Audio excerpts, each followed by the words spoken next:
بسم اللہ الرحمن الرحیم۔ شروع کرتا ہوں اللہ کے نام سے جو بڑا مہربان نہایت رحم کرنے والا ہے۔ زمین پر اکڑ کر نہ چلا کرو، کیونکہ اکڑ کر چلنے سے تو زمین کو پھاڑ نہیں دے گا اور نہ تن کر چلنے سے پہاڑوں کی بلندی کو پہنچ سکے گا۔ نقصان ہو جانے پر غم نہ کھاؤ اور نعمت ملنے پر بے جان خوشی مت مناؤ۔ اللہ شیخی خاروں کو پسند نہیں فرماتا۔ اللہ تعالیٰ کسی قوم کی حالت کو اس وقت تک نہیں بدلتے جب تک وہ قوم خود بھی اپنی حالت کو بدلنے کے لیے تیار نہ ہو جس میں وہ مبتلا ہے۔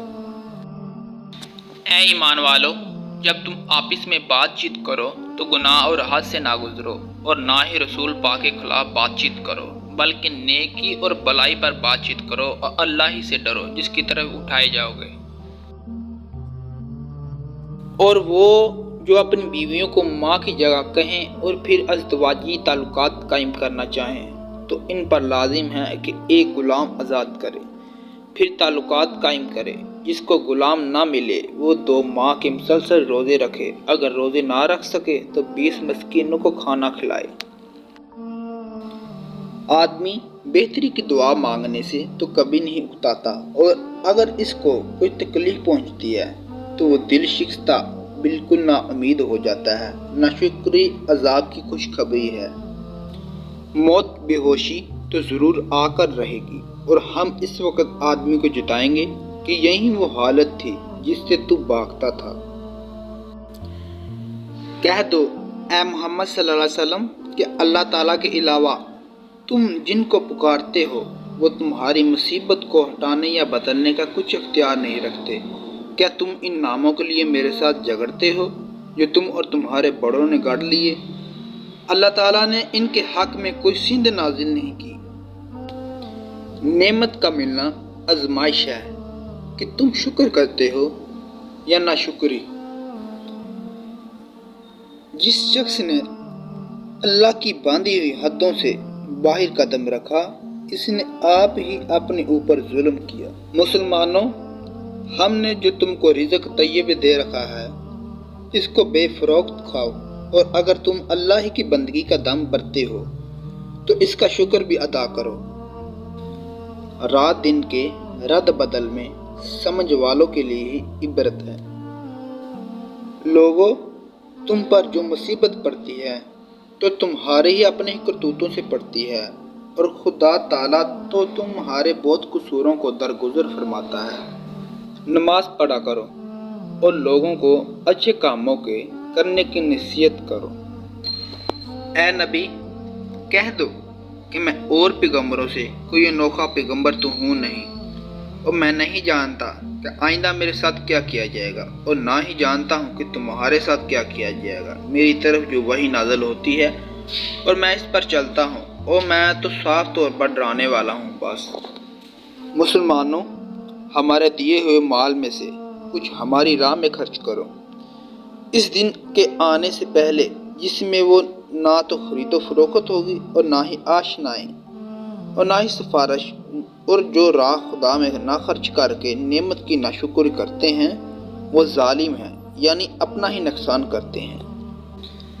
متقی وہ لوگ ہیں جو خوشحالی اور تنگ دستی دونوں حالتوں میں خدا کی راہ میں خرچ کرتے ہیں اور غصے کو روکتے ہیں اور لوگوں کے قصوروں سے درگزر کرتے ہیں، اور اللہ تعالیٰ لوگوں کے ساتھ نیکی کرنے والوں کو دوست رکھتا ہے۔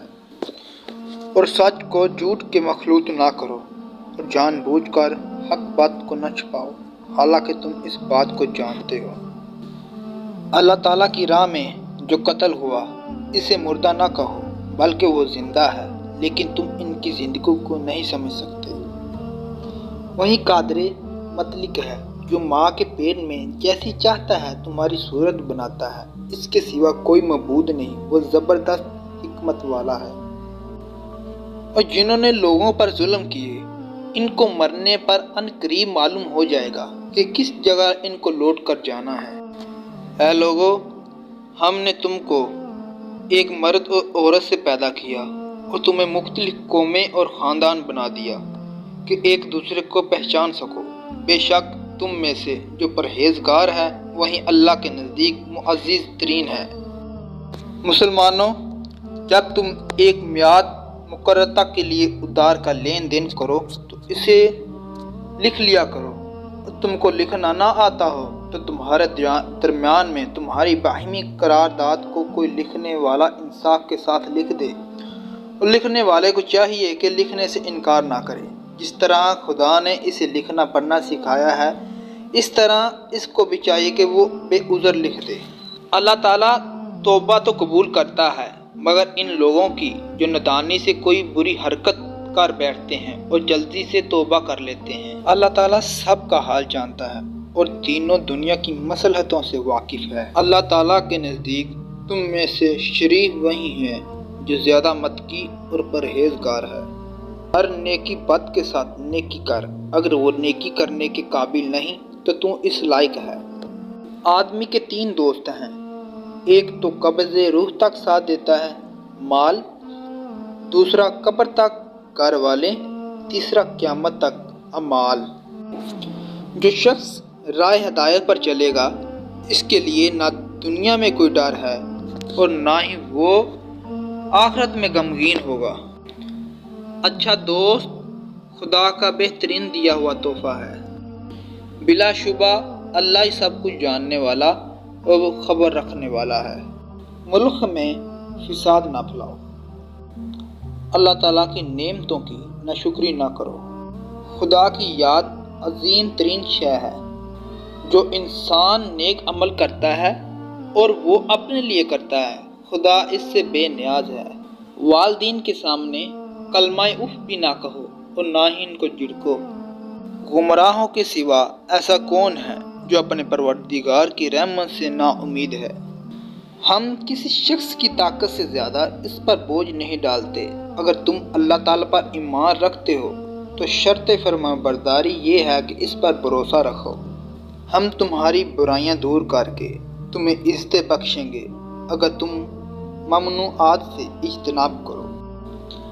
ہر حالت میں انصاف کرو اور کسی پر ظلم زیادتی نہ کرو۔ خدا کے نزدیک بہترین وہ ہے جو اپنے دوست کا خیر خواہ ہے۔ ناحق طریقوں سے اپنے مالوں کو نہ کھاؤ۔ اگر تمہارے درمیان کسی معاملے میں جھگڑا ہو جائے تو اس سے اللہ اور رسول اللہ صلی اللہ علیہ وسلم کی طرف لوٹا دو۔ جب لوگوں کے درمیان فیصلہ کرو تو عدل و انصاف سے کرو۔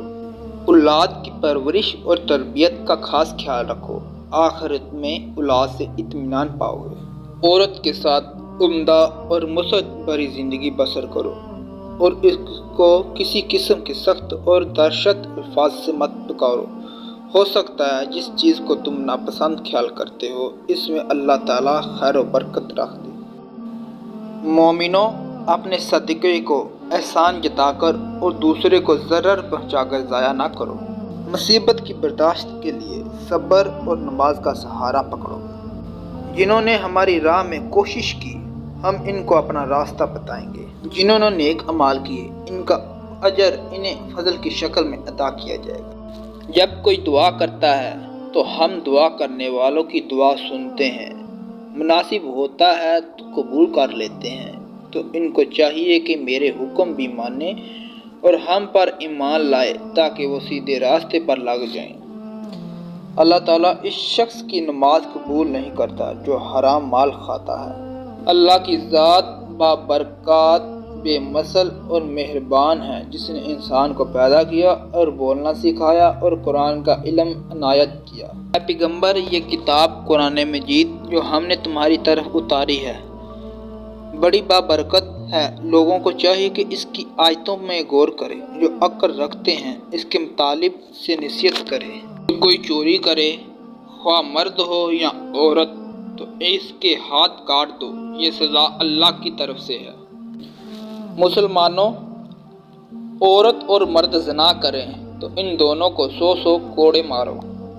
دنیا کی کوئی چیز تیرے پاس نہ ہو لیکن یہ 4 چیزیں ہو تو تجھے ضرر نہیں: راستہ گوئی، حافظ امانت، خوش خلقی، غذائے حلال۔ تمہیں غافل رکھا مال کی طلبی نے حتیٰ کہ تم قبروں میں پہنچ گئے۔ زمانے کی قسم، بے شک انسان ضرور خسارے میں ہے۔ خرابی ہے اس کے لیے جو لوگوں کے منہ پر عیب کرے اور پیٹھ پیچھے بدی کرے۔ جس نے مال جوڑا اور گن گن کر رکھا، کیا وہ یہ سمجھتا ہے کہ اس کا مال اس دنیا میں ہمیشہ رہے گا؟ اپنے رب کی ثنا کرتے ہو، اس کی پاکی بولو، اس سے بخشش چاہو، بے شک وہ بہت توبہ قبول کرنے والا ہے۔ اللہ ایک ہے، اللہ بے نیاز ہے، اس کی کوئی اولاد نہیں اور نہ کسی نے اس کو پیدا کیا۔ بھلائی پر بات چیت کرو اور اللہ ہی سے ڈرو جس کی طرف اٹھائے جاؤ گے۔ ہر اس آدمی پر اعتبار نہ کرو جو بہت قسمیں کھانے والا، بہت تانے دینے والا، چغل خوری کرنے والا، بلائی سے روکنے والا، حد سے بڑھنے والا، ترشت لہجے والا اور مال اولاد پر غرور کرنے والا۔ اور وہ شخص جس نے سرکشی اختیار کی اور دنیاوی زندگی کو ترجیح دی تو اس کا ٹھکانہ جہنم ہے۔ اے جنوں انسان کے گروہ، اگر تم سے ہو سکے کہ آسمانوں اور زمینوں کے کنارے سے نکل جاؤ تو نکل جاؤ، جہاں نکل کر جاؤ گے اسے اللہ کی ہی سلطنت پاؤ گے۔ قرآن پاک کو مت چھوؤ جب تک پاک نہ ہو جاؤ۔ ہرگز قیامت میں شک نہ کرنا اور میرے احکامات کی پیروی کرنا ہی سیدھی راہ ہے۔ تمہارے پاس تم میں سے جو رسول اللہ صلی اللہ علیہ وسلم آیا ہے وہ تمہاری تکلیف کو تم سے زیادہ اپنی تکلیف محسوس کرتا ہے، تمہاری بھلائی خیر و خواہ کے لیے اپنے دل میں تڑپ اور لگن رکھتا ہے، اور ایمان والوں پر وہ بہت زیادہ شفیق و مہربان ہے۔ انسان کو حکم ہے کہ اپنے والدین سے اچھا سلوک کرے۔ اس کی ماں نے اسے پیٹ میں رکھا تکلیف برداشت کرتے ہوئے اور اس کی پیدائش کے وقت بھی تکلیف اٹھائی۔ اے نبی، تم سے دریافت کرتے ہیں خدا کی راہ میں کس قدر خرچ کریں؟ تم ان کو سمجھا دو کہ جتنا تمہاری حاجت سے زیادہ ہے خرچ کر دو۔ وہ لوگ جو برائی میں مبتلا ہیں، موت کے فرشتے جب ان کی روح قبض کرنے کے لیے آتے ہیں تو ان سے کہتے ہیں یہ تم کس حال میں پڑے ہو؟ تو یہ لوگ ان سے کہتے ہیں ہم ملک میں بے بس مجبور ہیں۔ تو اس پر فرشتے کہتے ہیں کہ اللہ کی زمین وسیع نہ تھی کہ اس ملک کو چھوڑ کر کسی دوسرے ملک چلے جاتے؟ پس اگر نہیں گئے تو ایسے لوگوں کا ٹھکانہ جہنم ہے۔